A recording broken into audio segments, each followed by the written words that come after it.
반갑습니다. 오늘 참 행복합니다 하고 또 얘기하고 싶습니다. 행복이라고 하는 것은 주관적인 것 같이 느껴집니다. 그래서 이 주관적인 것이 어떻게 각 사람에게 임한가, 그리고 그 주관이 내가 행복하다는 걸 객관적으로 다른 사람이 어떻게 인정해 줄 수 있을까를 생각해 봅니다. 여러분 행복하십니까? 라는 질문을 여러분들에게 계속 던지지만 이 던짐은 저 자신에게 던지는 질문입니다. 너 행복해? 설교하고 목회라고 하면서 목사라고 말씀을 전하는데 너는 진짜 행복하니? 너도 행복하지 못하면서 다른 사람에게 행복을 말하면 그건 뭐가 어불성설 아니야? 라는 생각을 해봄으로써 내가 행복한 상태에서 행복을 얘기하고, 왜 우리는 영적인 존재이기 때문에 영적인 부분 속에서 그냥 아는 거죠.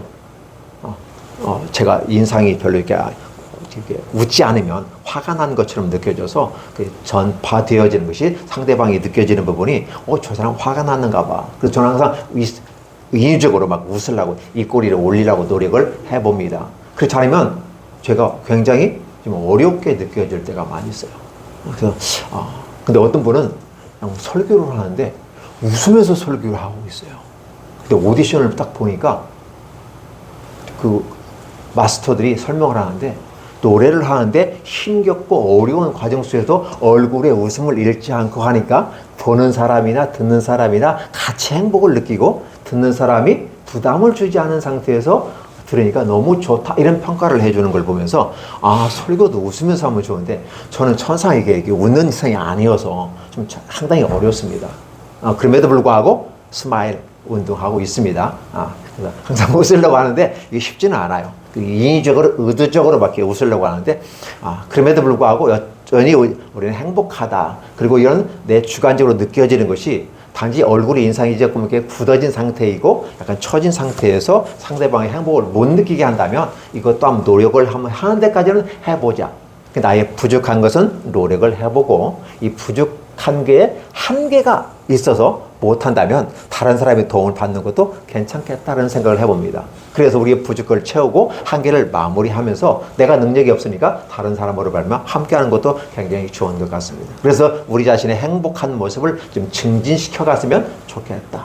근데 행복은 무언가 만족을 하고 뭐가 채워졌을 때 우리는 행복하다고 전제를 깔아놓으니까, 그러니까 예를 들면 제가 목회를 하는데 교회가 크지 못하고 성도들이 몇만 명이 안 되기 때문에 나는 행복하지 못하다. 그래서 그것을 이루고 했을 때 행복하다. 그럼 그 사람은 영원히 불행한 사람이 돼버리잖아요. 근데 이런 걸 넘어서서 외형적인 어떤 기준을 가지 아니하고 진리가 너희를 자유케 하리라 했는데 그 진리가 진짜 내와서 그런 모든 것들, 이 땅에 있는 우리 박 목사님이 말씀하시는데 제가 박 목사님의 설교를 3분 쪼개기를 통해서 셔츠에 올리면서 제가 굉장히 은혜 받습니다. 저는 종교와 신앙에 대해서 막 강조를 하고 있는데 우리 목사님은 자아와 피자아 이렇게 생각하는 것 같아요. 자아를 죽이고 내려놓음으로써 내 자아가 죽고 그리스도가 사는 이 아름다운 모습, 오늘 본문에도 나오잖아요. 그분이 우리를 위해 죽었는데 모든 사람을 죽은 것이다. 따라서 그분이 살아나시면 모든 사람이 산 거다. 그러니까 내가 지금 살아난 것은 내가 산 것이 아니고 그분 때문에 살아나는 것이므로 나는 이제 살아주거나 그리스도의 것이고 주님을 위해서 살아가는 것이다. 그런데 주님을 위해 살아간다고 말을 하는데 나는 어떤 얘기하고 있어요? 내 자아를 중심으로. 그래서 내가 목사인데, 내가 학교에서 장학금 받고 했는데, 다른 사람보다 성적이 좋았는데, 그러면서 그것과 비교하면서 결과가 이렇게 나온다면 야 이거 창피한 거 아니야? 그러면서 나의 자아를 막 그냥 학대하고 아니면 쥐어짜고 너는 왜 뭐했어? 이런 식의 나를 학대하는 모습이 내 안에서 있었더라는 거예요. 근데 이런 것들을 되게 딱 끄집어내버리고 그렇구나. 아직 내가 자아가 살았구나. 내가 크든 작든 종인데 주일이 가서 하라는 대로 하면 되겠구나. 길을 열어주는 대로 그 길이 큰 길에서 큰 부자가 되고 굉장한 어떤 슈퍼스타가 된다면 좋겠지만 그 길을 가지 않은 내 삶에서 되지 않는다 할지라도 열어주시는 주님의 인도하심을 따라 그곳에서 행복해하는 것이, 그 행복이 바로 하나님과 하는 행복이었다면 참 좋겠다는 생각을 해봅니다. 25년을 우리 보내면서 지금 아쉬움 속에서 오래된 친구를 떠나보내는 듯한 느낌, 그죠? 그래서 25년도라는 한 시간을 우리가 보내는 것 같지만 사실 25년도 함께 하셨던 하나님의 흔적들을 내가 내 기억의 뒤안길에 묻어두고 그걸 밀어버리는 건 아닌가? 그러다 보면 과거와 함께 하셨던 하나님은 현재도 함께 하실 것이고 미래로 함께 하신다. 그러면 우리는 25년들을 보내면서 26년 받아들일 때 우리 행복하다, 기쁘다, 연속상, 지속 발전할 수 있는 모습으로 나의 신앙을 증진시킬 수 있지 않을까를 생각해 봅니다. 그렇죠? 그래서 여러분들에게 한번 질문해보고 싶습니다. 오늘 설교 제목은 그거예요. 성경 본문에 우리 고린도 후서 5장에 있는 말씀 중심으로 늘 새해 때마다 하는 건 이전 것은 지나갔으니 보라 새 것이 되었다. 이 한 부분 오랜 것은 지나갔고 새 것이 됐다. 이 단어만 갖고 설명을 하는데 이게 얼마만큼 비성경적인지를 생각해 보았습니다. 그래서 좀 성경적이었으면 좋겠다는 마음으로 오늘 본문을 선택했고요. 함께 말씀을 나누고자 원하는 것입니다. 여러분에게 새로움은 무엇일까요? 우리 권사님에게 새로움, 우리 집사님에게 새로움, 우리 청년들에게 새로움, 그럼 목사에게 새로움은 뭘까요? 신학 공부한 사람과 하지 않은 사람에게 새로움은 다를까요? 25년도가 지나갑니다. 옛 것은 지나갔어요. gone이 돼요. 그렇죠? 그리고 새로운 세계가 옵니다. 그렇죠? 그럼 새로운 것을, 뭔가 새롭게 느껴지는 것은 내 육체적인 감각 속에서 보고, 듣고, 느끼고, 감각적인, 오감각에서 느껴지는 것에 의해서 새로운 걸 추구하고 있는 것 아닌가? 과연 크리스찬에게 있어서 새로움은 어떤 것이 새로움일까? 드라마 어떤 장면에서 이런 부분이 있었어요. 한 여인이 금 비녀를 가지고 쫄딱 망하고 그 다음에 지금 이상하게 입어서 집안이 풍지박산 나고 소문이 이렇게 안 좋게 되어 있어요. 그래서 경제적으로 너무 어려워가지고 여인이 갖고 있는 마지막 이 금 비녀를 팔았어요. 그런데 5냥밖에 안 주는 거예요. 실제적으로는 30냥 정도 되는데. 근데 왜 이것밖에 주지 않느냐고 시세가 30냥인데 하고 얘기하니까 당신이 썼던 부정한 여인, 문제가 많은 여인이 썼던 것을 누가 사가겠느냐고 얘기하면서 5냥밖에 주지 않겠다고 그래요. 그때 한 지혜로운 젊은 처자가 와가지고 저한테 이걸 좀 잠깐 빌려주시겠어요? 하고 이거 가지고 싶으면 근데 다들 막 가진다고 그래요. 그리고 그걸 갖다가 땅에다 던져서 발로 짓밟아 버렸어요. 그리고 다시 들어가서 그래도 가지고 싶으면 다 가지겠다요. 무슨 말을 하시려고 하는 거지 아시죠? 그리고 이걸 만약에 오물통에 집어넣었다가 끄집어냈어요. 그래도 오물통에 들어갔던 한 가지 같은 맥락이에요. 어디 가다 보니까 5만 원짜리가 변기통에 들어가 버렸네요. 내 오물하고 함께. 자, 5만 원 같이 내 변과 함께 내려버리시겠습니까? 아니면 끄집어내서 닦아가지고 챙기겠습니까? 오물이 묻었기 때문에 더럽다고 5만 원짜리 아니면 이게 10만 원짜리라면 10만 원짜리 수표가 물속에 잠겼어요. 그럼 잽싸게 빨리 꺼내야 되는데 꺼내겠습니까? 에이 10만 원 그냥 눌러버리시겠습니까?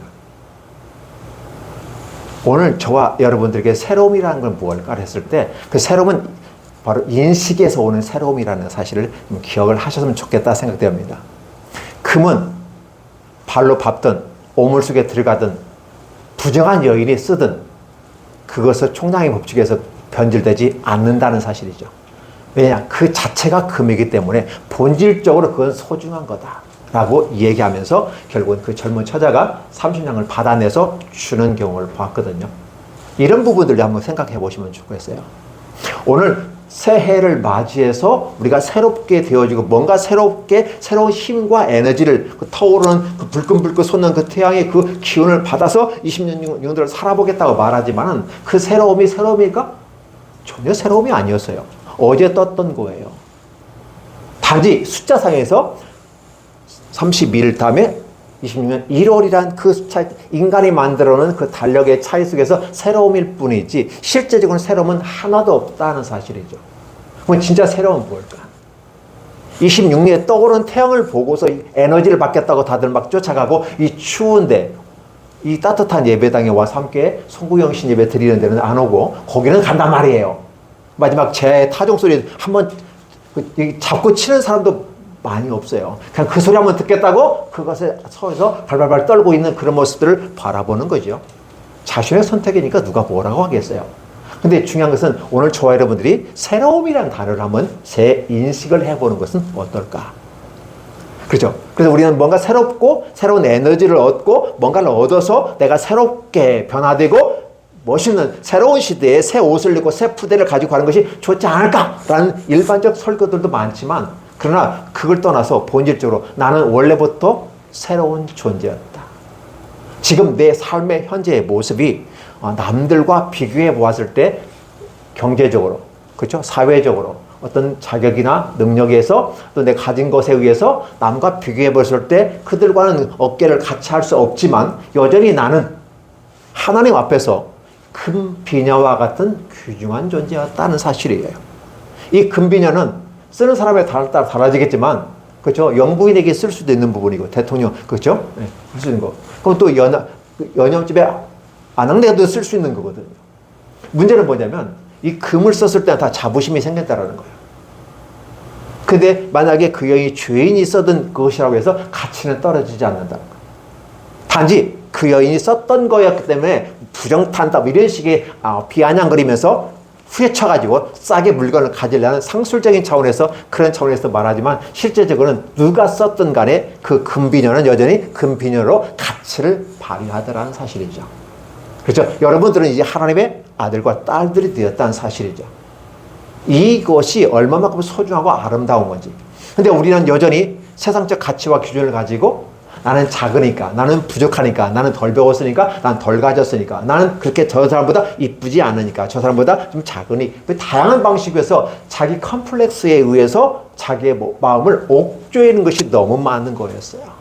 그러다 보니까 늘 이것이 있어요. 그걸 우리 박 목사님은 자아라고 말했는데 제가 해석 제대로 하나요? 네, 맞죠? 이 자아가 나를 짓누르니까 내가 아무리 맛있는 건 먹어도 행복하지 않아요. 비싼 5만 원짜리 식사 한 끼, 20만 원짜리 한 끼 식사하는데도 기쁘지 않아. 왜? 저쪽 방에는 나보다 더 비싼 거 먹는 새끼 있는 거 아니야? 와, 이렇게 욕을 하면서 쳐다보는 거예요. 그죠? 저기는 더 비싼 거 먹는 거야? 아니, 만 원짜리 갈비탕 하나 먹고 있는데 5만 원짜리 만 원짜리 갈비탕도 입맛 따끈하고 좋아요. 한 끼 먹는 건데 5만 원이나 10만 원이나 한 끼 먹는 건 마찬가지예요. 더 많이 먹지 않거든요. 그러면 내가 행복하게 먹으면 행복한데 나보다 더 맛있고 더 비싼 거 먹는 사람이 있지 않아? 그러니까 나는 행복하지 않아. 나도 좀 멋있는 레스토랑에 가서 칼질 좀 해봤으면 좋겠어. 몇십만 원씩 그런데 그냥 칼질 안 해도 분식집에 가서 칼질해도 돼, 그죠? 칼질은 똑같은 칼질이죠. 근데 마치 거기 가야만이 내가 성공한 것 같고 행복한 것처럼 느껴진다면 나는 여전히 하나님의 아들과 딸이라고 말하면서 본질상 나는 엄청나게 예수와 함께 부활해서 새로운 부활체로서 지금 앉아 있는데 여전히 썩어질 육체의 옛 구습을 따라가는 그 기준을 따라가는 건 아닌가? 그래서 갈등이 심각하니까 결국은 신앙의 갈등 속에서 예수님을 떠나버리고 세상을 향해서 나도 돈 벌어보세, 잘 살아보세, 돈 벌어보세, 기업해보세 막 나가버리는 건 아닌가. 결국은 그 가운데 우리가 있는 건 뭘까? 나는 예수님 때문에 살고 예수님 때문에 죽었잖아요. 한 사람 때문에 모든 사람이 죽은 것처럼 나도 함께 죽었잖아요. 그분이 부활하셨어요. 근데 나도 부활했어. 그럼 예수님이 거기하고 첫 열매가 된 것처럼 나도 나중 열매로서 될 거기 때문에 내가 지금 현재 위치가 형편이 어렵고 힘들어도 여전히, 그래서 내가 내 주가가 떨어져 보이는 것 같고 보고 상대적 평가에서 내가 낮아지는 것처럼 느껴지지만 사실은 나는 본질상 금비녀였고 본질상 하나님의 아들과 딸이었고 하나님의 형상과 모양으로 창조된 사람이었다는 사실이에요. 그리고 나의 이 모습이 얼마만큼 소중했는지 모르겠지만 도대체 나는 모르겠어. 내가 얼마만큼 소중한지 나는 모르겠는데 문제는 하나님의 아들이 이 땅에 인카네이션 성육신으로 오셔서 그것도 부족해가지고 나 대신 십자가에 대신 죽어져 버렸어요. 그러면 나의 존재는 어떤 존재죠? 나의 생명을 대신해서 죽어주신 분이 하나님의 아들 독생자 예수 그리스도 메시아라고 하는 그분이 죽었단 말이에요. 그럼 나의 존재는 어때요? 예수님의 레벨에 맞는 건 아닐까? 그럼에도 불구하고 왜 나는 예수님의 그 아름다운 풍성함이 내게 임하고 그걸 누리면서 행복하다고 말하지 아니하고 나는 여전히 쟤는 이거 있는데 나 이거 없어. 쟤는 저거 사는데 나 없어. 여전히 아파트 살면서 나도 아파트 살아봐야지. 한 번도 안 살아봤으니까. 잡았긴 잡았는데 살아보지 않았어요. 살아보는 거하고 잡아보는 거하고 뭐 차이가 있겠는가? 그 필요하면 한 달 살이 빌려서 쓰면 되는 거고. 단지 재산적 가치 때문에 아파트인데 재산적 가치를 떠나서 저 아파트가 나에게 의미가 있을까? 를 생각해 보는 거죠. 문제는 뭐냐면 내가 아파트에 있든 초가 삼간에 있든 그죠? 말 구유에 있든 간에 중요한 것은 예수 그리스도가 중요한 것이지 주변 환경이 중요하지 않는데 나는 여전히 그걸 바라보고 가면서 뭔가 26년도에 뭔가 25년도 그래 떨었어. 골동품 떨어 밀어버렸어. 과거니까 이제 어쩔 수 없이 떠나버리니까 속 시원하게 떠나버리고 26년을 받으려고 하고 뭐 에너지를 받으려고 하고 능력을 받으려고 하고 이렇게 해서 과연 능력이 임하는가? 근데 이 능력은 어디서 오지? 그 새로움에서 오는 건 아닐까? 그 새로움은 나를 위해 죽으시고 나를 사셨기 때문에 그분이 죽을 때 나도 함께 죽었고 그분이 올라갈 때 나도 올라갔는데 그럼 나는 여전히 내 본질상 나는 죽을 자가 아니라 다시 살아났고 하나님의 관심과 사랑이 충만한 내가 있는데 이것을 잊어버리고 여전히 세상적 가치의 기준을 따라서 나는 가지는 않는가 이런 생각을 한번 해보는 것입니다. 그래서 우리가 같이 주일 오후에 이 성경 같이 읽었잖아요. 읽는 이 모습 가운데 내가 과연 어떤 모습으로 새롭게 갈 것인가. 내가 생각하는 새로움이란 무엇일까를 생각해 보는 거죠. 그렇죠? 그 새로움이라고 하는 것은 내가 본질적으로 가지고 있는 본질상 죄인이었죠. 근데 이것이 예수님에 의해서 본질상 의인이 되어버렸어요. 더 이상 나를 죄인이라고 할 수 없고 어떤 것으로 그걸 눌러서 세상 것으로 누를 수 없는데 세상 것에 의해서 눌림을 당하는 내 마음의 문제는 아닐까? 하나님의 나라가 우리에게 임하였을 때 그 하나님의 나라는 바로 그 세상적인 자아에 의해서 하나님의 나라가 왔음에도 불구하고 그것 때문에 하나님의 나라를 거부하고 여전히 내가 살아있는 모습은 아닐까? 그러면서 내가 종교 생활을 한다고 얘기하고 있고 신앙까지는 가볼 생각도 안 하고 종교에서 머물러 있는 모습을 아닐까? 이런 생각을 한번 해보게 되는 것입니다. 그 다음에 오늘 저와 여러분들이 결국은 새로움이라고 하는 것은 산에 가는 게 중요한 게 아니고 바닷가 가는 게 중요한 게 아니고 제아의 종소리 치겠다고 가서 종도 만져보지는 못해 저 끝트름하게 앉아가지고 그 소리 한번 듣겠다고 벌벌 떨고 있는 그 모습이 중요한 게 아니라 여전히 오늘 이 따뜻한 곳에서 함께 하나님의 말씀으로 예배드리면서 진정한 진리가 내 안에 있었구나라는 사실을 그 파랑새는 먼 곳에 있지 아니하고 바로 내 옆에 있었구나라는 사실. 여러분의 파랑새는 무엇일까요? 바로 예수 그리스도가 여러분의 파랑새는 아닐까요? 근데 그 파랑새는 곧 저와 여러분 자신들은 아닐까요? 본질상 우리는 의인이 되었단 말이에요. 하나님이 인정하신 의인이 됐고 그 마귀도 어찌할 수 없는 의인이 되었는데 여전히 이 의인에 대한 자부심이 아니라 세상적인 기준에 의해서 나를 무시하고 학대하는 모습은 아닐까? 하나님의 형상과 모양을 따라 창조된 내가 스스로가 학대하고 저 같은 건 60년을 그렇게 살아왔으니까 그러다 보니까 너무나도 힘들고 어려웠고 내 얼굴이 굳어질 수밖에 없고 무엇을 먹어도 잠시 먹을 때 좋다 그러면 다시 또 굳어져 버리는 왜? 60년 동안 내 얼굴이 그렇게 해서 굳어졌구나 라는 생각을 해보게 되는 것이죠. 그러다 보니까 이것을 극복하려고 하니까 어떻게 돼요? 본질상 내가 그걸 깨닫지 못하면 스마일이 안 되는 거죠. 그 진정한 스마일이 되는 것은 내가 누구인지를 깨달았을 때 내 안에 찬란하게 빛나는 그 금빛을 내가 다 감아주면 되는구나.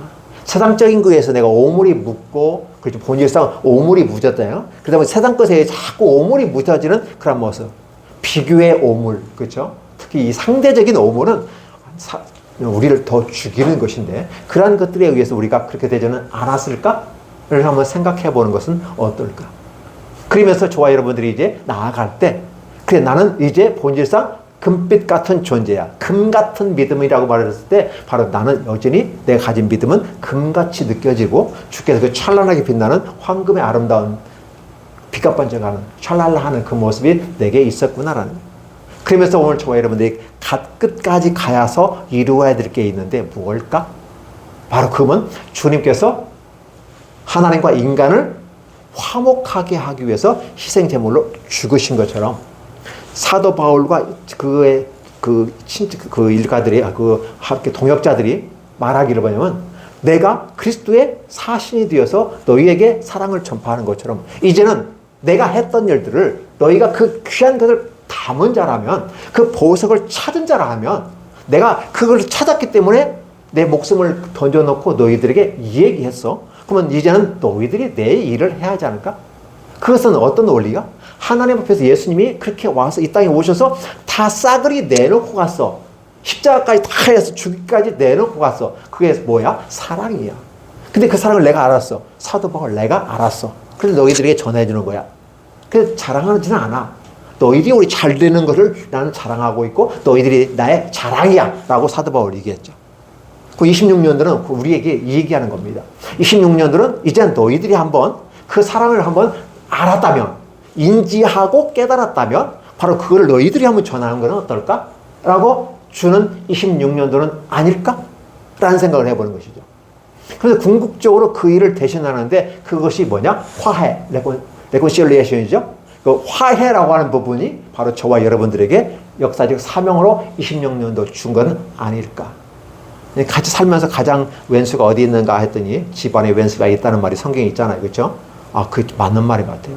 멀리 있는 사람은 왼수가 될 수 없어요. 같이 있다 보니까 왼수가 되고, 형제 간에도 왼수가 되고, 자매 간에도 왼수가 되고, 부모 자식 간에 잘 할 것 같은데 더 막 그래요. 더 애틋한 것 같은데 막상 붙어놓으면 또 싸워 맨날. 그죠? 현실적인 부분이거든요. 어쩔 수 없는, 그죠? 생존 본능에서 이루어지는 것들이어서 어쩔 수 없겠지만, 그러나 결국은 뭐냐면 그리스도는 누구냐는 거예요. 하나님과 우리를 연결시킨 화목 제물로서, 화목해 하는 제물로서 있다면 이제는 우리가 그렇게 하는 것은 어떨까? 그래서 교회가 크고 작으면 문제가 아니라, 또 우리들이 성공했느냐 성공하지 않느냐의 문제가 아니라, 우리들의 본질적인 성경적인 부분을 우리가 알려주시는 것은 외형적인 인간적인 어떤 조직 시스템 속에서 오는 것이 아니라 진짜 그리스도와 함께하는 모습.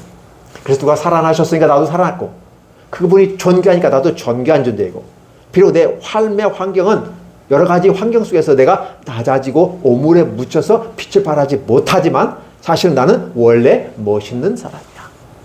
하나님의 아들, 딸이니까. 그런데 나 혼자 있을 때는 안 되잖아. 성령의 빛이 비추어서 닦아주시니까 내가 빛을 확 발휘하는 것은 아닐까?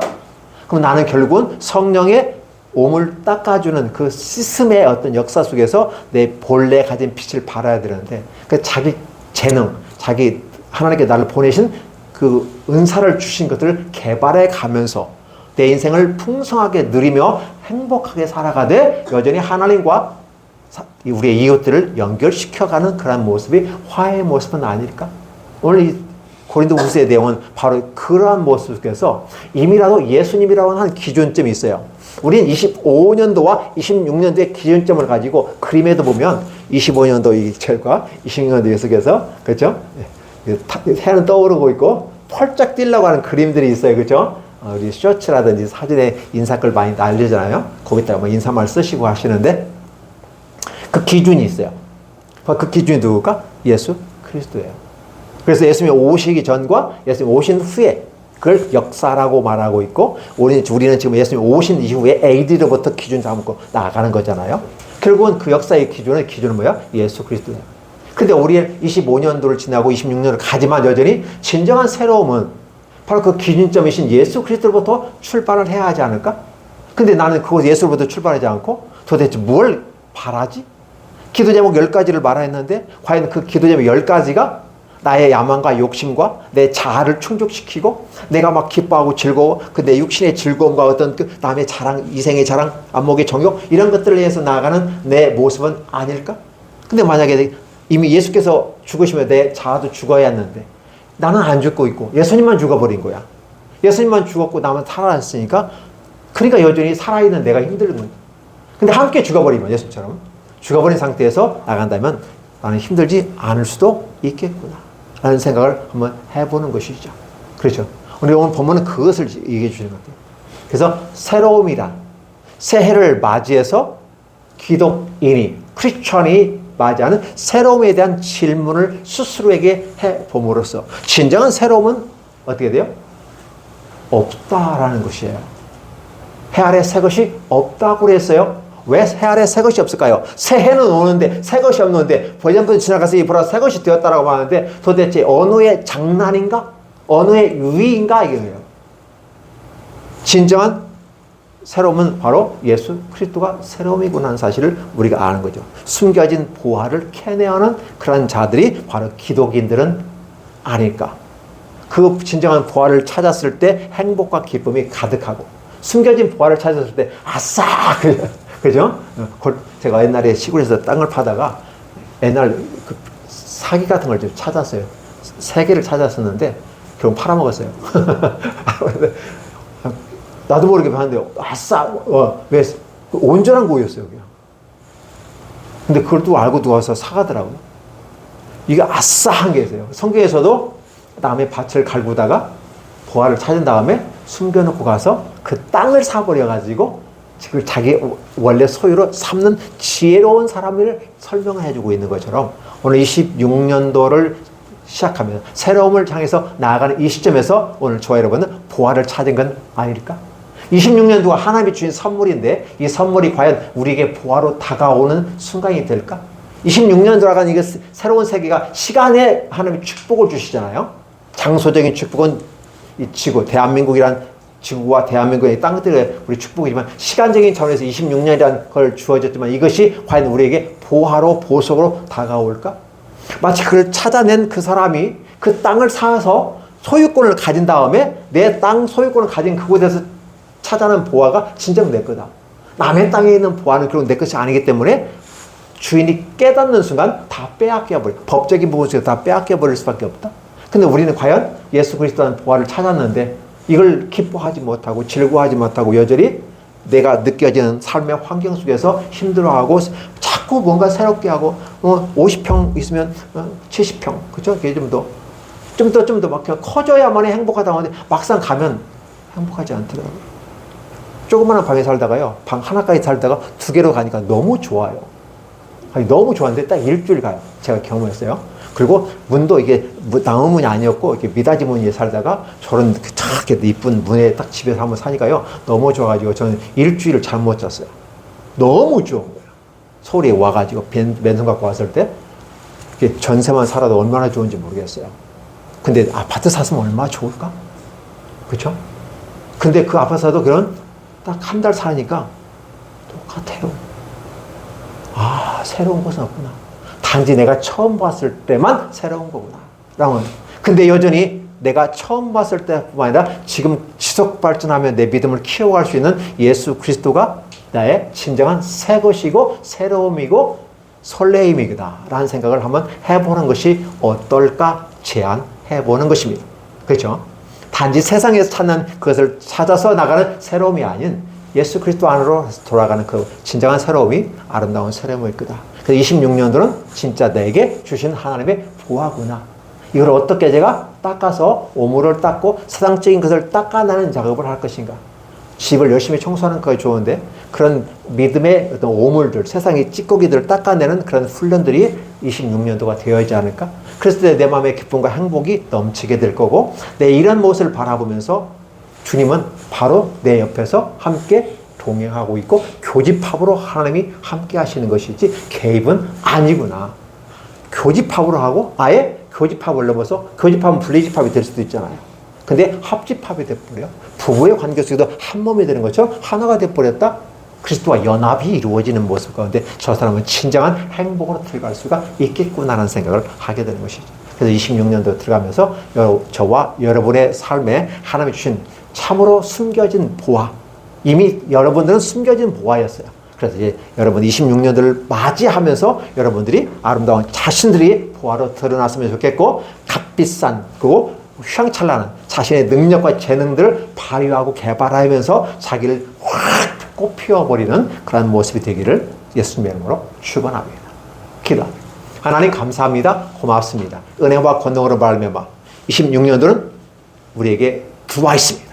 우리의 손 안에 들어와 있고 우리들의 마음에 들어와 있고 이미라도 우리가 26년도 이 시점에 기도하는 이 시점에 우리는 2026년도에 들어와 있습니다. 그리고 우리가 지금 이게 예배 드리는 순간 하나님은 우리에게 선물로 시간을 허락해 주셨고 인생을 허락해 주셨고 기회를 허락해 주셨고 하나님의 동기를 우리에게 주셨습니다. 하나님, 우리 안에는 바로 예수 그리스도 그 아름다운 부활을 캐낸 자로서 우리 자신이 예수 그리스도와 함께 또 빛나는 모습으로 발전하고 개발해가는 멋진 승리하는 2026년이 되게 해주시고 행복한 26년이 될 수 있도록 축복해 주시옵소서. 예수님의 이름으로 축복하며 기도하옵나이다. 아멘.